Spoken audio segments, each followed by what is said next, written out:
Go. Good evening, everybody. Welcome to our Tuesday night conversations with fascinating people. And we have with us a very fascinating person, Mrs. Rachel Hershkovich. So, first of all, thank you so much for joining us. We really appreciate it. And we are about 1 year since the tragedy of Shmini Atzeres, 2 years, I'm saying, since the tragedy. And of course, every day and all the time, Eretz Yisroel is constantly on our mind and our prayers and our davening.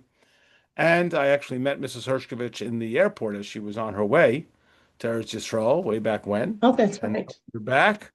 We are honored to have you join us. So, first of all, welcome to America. We friendly America. So, was this your first trip since October 7th? Have you been since October 7th? Give us a little framework of your arrangement. Okay, I'll give you a little framework, but I also want to give a disclaimer. And you know how they say the opinions expressed in these ads or whatever. So my disclaimer is that I went as a private person and I saw just snippets of different things. It is definitely not what I saw is not a typical thing that everybody would see. I also didn't travel around so much, and all the opinions expressed are mine and only mine. Um, All right. I just Gonna let's have to make start with everybody that. sign a waiver Um, before. right? Okay, so this is actually the third time that I went. I Since went October right 7th. after I went since October 7th. It's the third time that I went. I went the summer after October 7th. My kids who live in Israel, who were displaced, had come here during the winter after October 7th. And then after the 1 or 2 days of snow and freezing cold temperatures, the kids asked their parents, please, please, please, can we go back? Like that was enough for them. So I went that summer, like the summer right after October 7th. I was there for almost 7 weeks. This past year, I was there for 10 days. We had a bar mitzvah, a family bar mitzvah, and a family upshurnish. So we were there. And then I came back. And then I went back for 5.5 weeks. So like a long time at each thing. Wow. So you So spent now 5.5 weeks in Eretz Yisrael. So what were your expectations before you went? okay, so I got there right after the Iranian war. So I got on the plane. I saw you in Chicago, switched planes in New York. I was on the plane until we landed in Israel. I was still not sure that I would land in Israel because 2 weeks before, 3 weeks before, planes had gotten diverted and things like that. So until we actually landed, um, I didn't tell anybody You were on except a my kids who U.S. were picking me carrier up. or you were on El Al, like just for the Allow, sense El allow. Al. I Only ones who switched are. from being an equal opportunity traveler to only flying allow. People say, oh, it's so much more expensive and things like that, except if you want to count on getting where you're going, then it's not so expensive. I also found that The other using a airlines travel agent, will not get you there for much less money. right, right.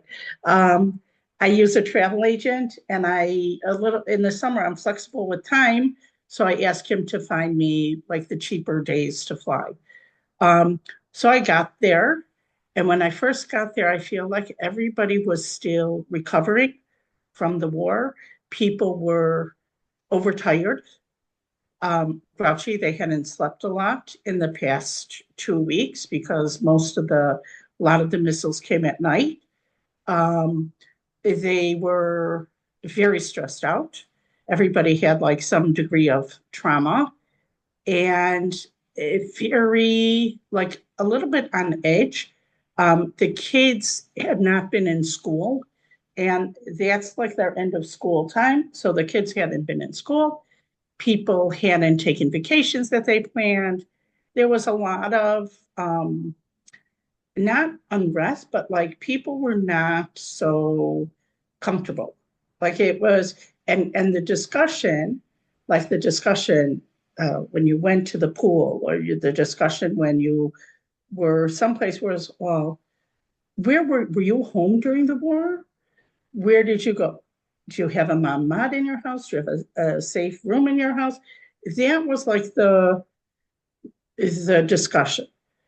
By the time I left 5 weeks later, it was back to regular things of where should I go shopping for my kids' school supplies and things like that. It like just the first week I was there, everybody was still on edge. I know somebody who was in the hospital after surgery, and originally they told her you have to be in the hospital for 2 weeks, and um, she had surgery. She was in the hospital, and then there were sirens. So she was semi-ambulatory, and they said, get up and go. And she had had stomach surgery. So she said, till she sat up in bed, till she got out of bed, till she walked to the shelter, it was already after the time. So they ended up, she was in Hadassah in Kiram in Jerusalem, and they discharged her after a week. They said, you have no IVs. You're not really on any like strong medications, and you could walk. So go home because we have to take all the really sick people and move them downstairs into the basement. So she was discharged. Like she said, it was like, nice to know you, and out you go. Which she felt hindered her recovery a little bit, but mostly it was, I think, also for her own safety. She lives in a house, they checked. She lives in a house with a shelter, so she didn't have to go anyplace. Um, And she's able to get herself that's into the shelter, or she could stay in the shelter. I mean, how does that work? She could either stay there, or it's an apartment, so it's not like getting up and moving so much, or she could just stay there. So it's a lot easier. As um, people, I think also when I got there, people were still planning their trips in their heads a little bit. Like, if I go here, is there a place that I could go to for shelter on the way? Um, and by the time I left, it was just regular things. So that was like the talk of the town was the Iranians, and people were really mad at the Iranians. Parents of small children were mad because they would finally get their kid to sleep, and there'd be a siren. And who's louder, the siren or the kid screaming? And then it was parents who had relied on their kids being back in school for the last few weeks of the school year, had their kids at home. And my daughter, who I stay with, so she was at home. Her husband's in the army, so he was on base, and one of her kids had chicken pox. So like each step is like she's in. And then I thought, wow, that's pretty bad. But I spoke to a friend of mine who said she was getting an MRI. She had just finished getting her MRI when there was a siren. And so she said she had enough time to like throw on clothes and go in. She said, but there was another lady who was in the middle of getting an MRI, and they can't stop and pull her out. So she was in the middle of getting an MRI, like probably very anxious. So, like when you think about how people live, it's like a little crazy. But While you were when you, there, were there any sirens while you were there?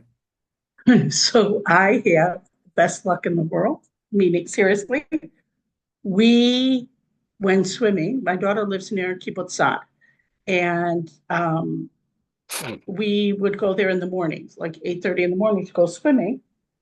And one afternoon, we were at my other daughter in Beit Shemesh house, and my son-in-law said, "Oh, there was a siren by you." We said, "Where?" He said, "Kibbutz Sa'ad." We said, "No, we were just there this morning."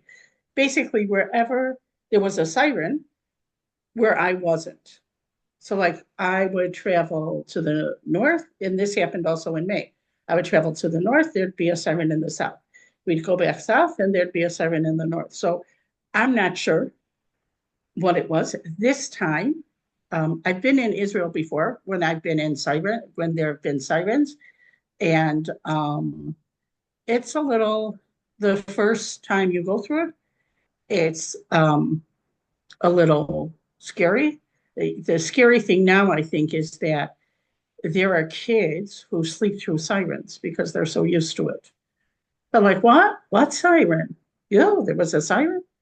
Also, where my kids live in the South, they don't have sirens. And even the ambulances and the police change their noise that they make. So it doesn't sound like a siren.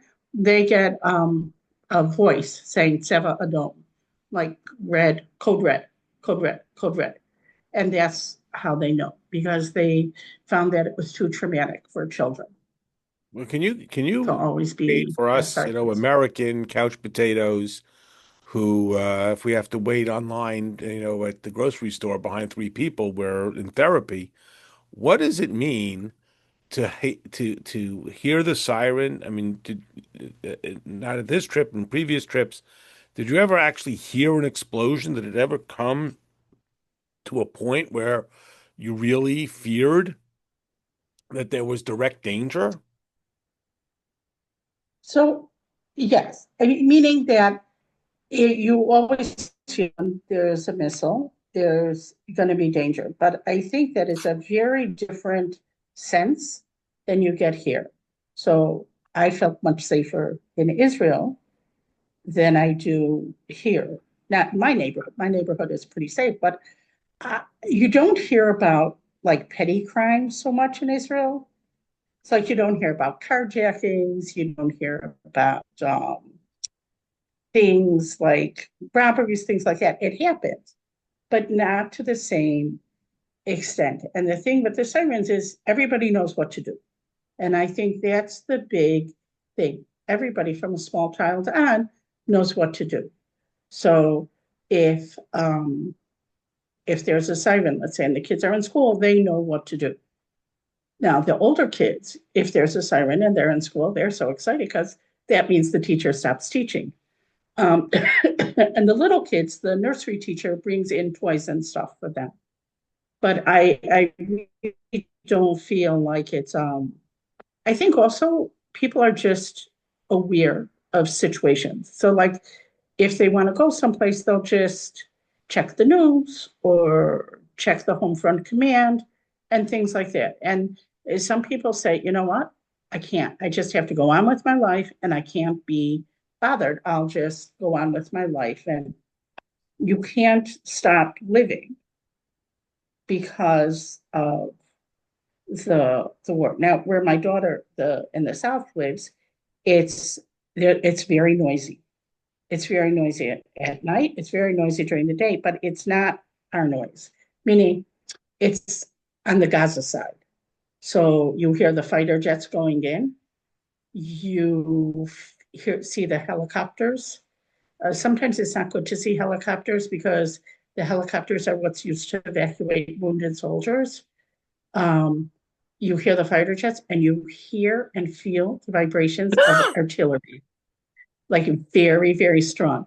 So I stayed, my daughter's neighbors were away. I stayed in their house and there was a ceiling fan. And one morning at 6 a.m., the house is shaking, the ceiling fan is shaking. It was like being in an earthquake. And then later on, I saw that the IDF had destroyed a tunnel that was many meters long. So if you could imagine, those tunnels that are so many meters long, when they destroy them, it makes all the houses shake. How close they are to those houses. So that's, I think, a little I don't know, scary, but it's like you hear the noise and you hear the noise, and then eventually you just block it out. When I took my granddaughters to Jerusalem, my granddaughter, the older one, who's 11, said she couldn't sleep. I said, why can't you sleep? She said, it was so noisy at night. I said, what can you talk about noise? You live in the noisiest place in the world. She said, no, horns were beeping and the cars were going. She's not used to traffic. She's only used to war zone noises. Artillery fire. Um, Artillery fire, not a horn beeping. Um, I did travel around. It's safe to travel. Last year when I was there, the trains were not going from the south to the north. This year, the trains were going until the heat wave, and then also there was a train accident or something, but the heat wave affected the way the trains ran. But I'll give you an example of how it's safe. My 3-year-old grandson really wanted to go on a train. He wanted to go on a train. So we went to visit my daughter in Beit Shemesh, and on the way back, he went on the train with his 11-year-old sister and his 13-year-old brother. Now, it's not that you just get on the train and stay on the train till Sderot, till the last station, till the station. You have to change trains in the middle. You get off, you have to go across a platform and go back down. Go across the bridge and go back down. So here's a 3-year-old traveling with his pacifier in his mouth with his brother and his sister. Okay, they had a phone with them, but still, could you imagine in America letting a 3-year-old go with an 11-year-old and a 13-year-old We'll to let them go down the go street. on a 2-hour train ride? Just like, and he was so excited afterwards. He said, I went on 2 trains. He was very excited. He went on 2 trains. And the older kid said, yeah, he made so much noise. He was so excited to be on the train. Some lady told him to be quiet. Understand.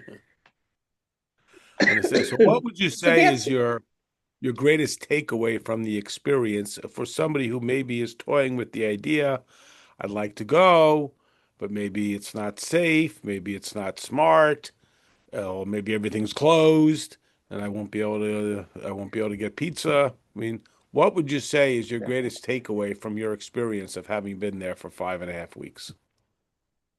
so I think the biggest thing is that it's very safe. I think people really appreciate it that you come. When I met the ladies that I've seen now a lot, so, oh, you came back. It's so good to see you. Thank you so much for coming. They really appreciate Israelis appreciate people coming to see them because they feel very isolated right now. And they say, oh, thank you. You weren't afraid to come. And the economy could really use the boost. There's so many volunteer opportunities. You could volunteer. They still need help with vegetable picking. You could pack food for families that need it. There's things for soldiers, volunteering to cook for soldiers, volunteering to deliver food. There's a lot of things to do. And the big takeaway that I came back with is that, first of all, is the distance between religious people and non-religious people, and like people on the street, it seems like it's getting smaller and smaller and smaller. Like one day the weather was a little weird. It was very cloudy. And I went someplace for coffee and I said to the person at the cashier, wow, it's so weird, such funny weather. She said, oh, Mashiach times. Now, this was not a religious girl, like outwardly religious anyway, but when I traveled, like on public transportation, on the train, on the bus, people were saying Tehillim, people that you would not necessarily associate with people who say Tehillim were saying Tehillim or davening or all of these things. So that to me was very interesting. And people were talking, oh, Mashiach's going to come. Mashiach is coming. Like they saw the miracles that happened to them. And yeah, I mean, I think that's the big thing. You could go and see for yourself, but I think that awareness, there's a spiritual awakening and awareness in Israel that's not here at all. Wow. Well, Mrs. Hershkovich, we want to thank you so much for having the courage to go and to bring us this report and inspire us. Maybe you can share the name of your travel agent and people who want to start booking their tickets, and they can go and visit as well. We'll open up if somebody has just a brief question. Otherwise, we want to say goodnight and let Mrs. Hershkovich go. That Somebody, was amazing. Thank you. thank you indeed. So bless you, because I saw you sneezing a few times. Oh, thank you. Yeah. Sorry about that. I don't know what happened. That's I what- will not see. I'm going to see your friend Benny Zippel. So I will Oh. see. I will be back on the 17th of September. Oh, So that's 2 weeks. Beautiful. Tell the Zippels I say hi too. okay, I will. If you need me to bring him something, I have very little space in my carry-on. But if you want something to send, let me know. Appreciate it. Okay. Good night, everybody. Tomorrow night we'll do some Okay, more good for night. Thank you. Yontif. Thank you so much for your time, Mrs. Hershkovich. And Thank you for inviting. of course, thank you. Good night, everybody. Bye-bye. Good night.